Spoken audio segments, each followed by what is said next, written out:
تو حضرت علامہ ابن منظور افریقی علیہ رحمہ فرماتے ہیں کہ یہ مفہوم ہے صلاۃ کا۔ جب درود کی نسبت اللہ تعالیٰ کی طرف ہو تو اس کا مفہوم ہوتا ہے نزول رحمت۔ اللہ تعالیٰ جل شانہ اپنے محبوب پر مزید رحمتوں کا نزول فرماتا ہے، جس سے حضور کے درجے بلند ہوتے ہیں اور حضور کی عظمت میں اور اضافے ہوتے ہیں۔ اور جب فرشتوں کی طرف نسبت کی جائے تو فرشتوں کی طرف نسبت بھی دعا کے معنی میں ہے۔ اور جب ہم اللہ کی بارگاہ میں یہ دعا مانگتے ہیں کہ اے اللہ اس پیارے محبوب علیہ السلام پر رحمت نازل فرما، تو یہ اللہ کی بارگاہ میں گزارش ہوتی ہے۔ اسی لیے علماء نے کہا کہ درود ایک ایسا وظیفہ ہے جو کسی صورت میں رد نہیں ہوتا۔ چونکہ ہم یہ کہتے ہیں اے اللہ اپنے پیارے نبی پر رحمت نازل فرما، وہ تو پہلے ہی فرما رہا ہے، تو ہم کہیں یا اللہ اپنے نبی پہ رحمت نازل فرما، تو کیا اللہ فرمائے گا کہ میں نہیں فرماتا؟ اس لیے یہ ہو ہی نہیں سکتا۔ علماء کہتے ہیں کہ جو درود ہے وہ بہر صورت قبول ہوتا ہے۔ اس لیے حضرت عمر رضی اللہ تعالیٰ عنہ فرماتے ہیں کہ دعا کو درود کے ساتھ جوڑ لو، درود تو قبول ہونا ہی ہونا ہے، تمہاری دعا بھی قبول ہو جائے، کیونکہ اللہ تعالیٰ جل شانہ کی یہ شان نہیں ہے کہ بعض کو قبول کر لے اور بعض کو ترک کر دے۔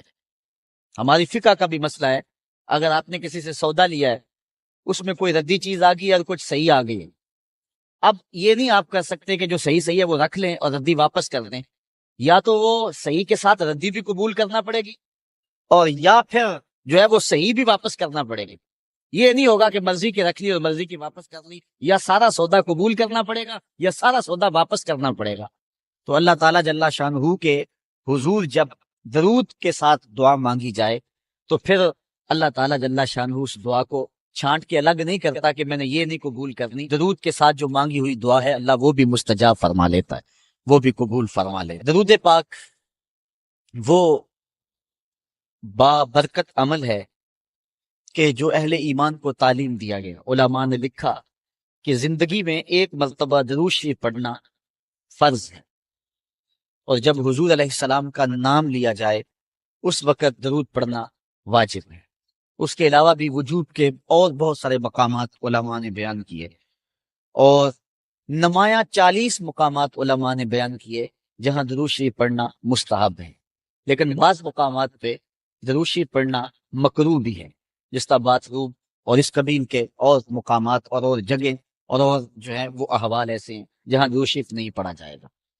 باقی درود شریف وہ بابرکت وظیفہ ہے، وہ مقبول بارگاہ عمل ہے کہ جس کو جتنی بار مرضی پڑھو، ایک تو طبیعت میں اکتاہٹ نہیں ہو، انسان تھکتا نہیں، اور دوسرا اس عمل کی برکتیں اتنی ہیں، اس کا ثواب اتنا ہے کہ حضور نبی رحمت صلی اللہ علیہ وسلم کا فرمان حضرت ابو ہریرہ رضی اللہ تعالی عنہ سے سماعت کر لیجئے کہ حضور علیہ السلام نے ارشاد فرمایا من صلی علیہ صلاۃ واحدۃ صلی اللہ علیہ عشرا، جو میرے اوپر ایک مرتبہ درود پڑھتا ہے اللہ تعالیٰ اس پہ 10 رحمتوں کا نزول فرماتا۔ یہ اس بابرکت وظیفے کا نتیجہ ہے جو بندہ مومن کو نصیب کر دیا جاتا ہے۔ دوسری روایت حضرت انس بن مالک رضی اللہ تعالی عنہ سے مروی ہے ان النبی صلی اللہ علیہ وسلم قال من ذکرت عنده فلیصلی علی ومن صلی علی مرۃ صلی اللہ علیہ بہا عشرا۔ حضور نے فرمایا کہ جس شخص کے سامنے میرا ذکر کیا جائے اس کو میرے پہ درود پڑھنا چاہیے، اس لیے کہ جس نے میرے اوپر ایک مرتبہ درود پڑھا اللہ تعالیٰ اس پہ 10 رحمتیں نازل فرما۔ علماء نے ایک بڑی خوبصورت بات لکھی، وہ کہتے ہیں کہ اصل درود پڑھ کر کے اپنے لیے رحمتیں طلب کرنا ہوتا ہے، کہ مصطفیٰ کریم علیہ الصلوۃ والسلام ہمارے درود کے محتاج ہے۔ بندہ کہ میں درود پڑھ رہا ہوں، جب ہم نہیں تھے اس وقت بھی مصطفیٰ پہ درود پڑھا جا رہا، جب کائنات کو خلق وجود بھی نہیں دیا گیا تھا مصطفیٰ پہ درود اس وقت بھی پڑھا جا رہا تھا۔ تو یہ ہم اپنی سعادت مندی حاصل کریں۔ اس کی مثال یہ ہے کہ جو مانگنے والے ہیں وہ 2 طرح کے ہوتے ہیں،